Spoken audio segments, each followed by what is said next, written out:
ከሐመሯ ጋር አንዳንድ ቀን እናወጋለን።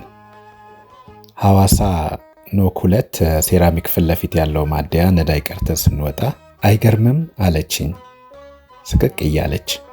የነዳጅ ከፍለ ስትመጣ በጣም የተሳቀቅኩት። ልክ ሆዳም የሆንኩ ያህል ነው የተሰማኝ። እኔ እዚህ ሀገር ስመጣ ፉል ለመሆን 200 ብር የማይሞላ ገንዘብ ነበረ ይከፈል የነበረው። ሌላውን ትተን ይሄን ትተን እንኳን ካንተ ጋር ስንገናኝ ከ4 ዓመት በፊት 2000 ብር እንኳን አይሞላም ነበረ እኔም ፉል ለማድረግ። ዛሬ 7000 ብር ስከፍል ስትመጣ አይንህን ማየት ነው ያፈርኩት። እውነት በጣም ነው የተሳቀቅኩት እና የሆነ ሆዳም የሆንኩ ያህል ስሜት ነው የተሰማኝ።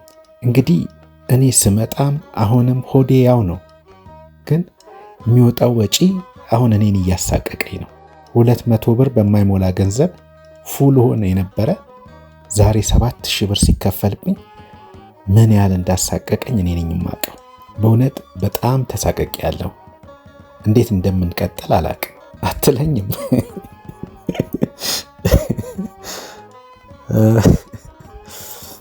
ይኸውላችሁ እንግዲህ ሐመሯ ራሷ በዚህ ደረጃ መማረሯ በጣም ነው የገረመኝና ምንድን ነው እየሆነ ያለው?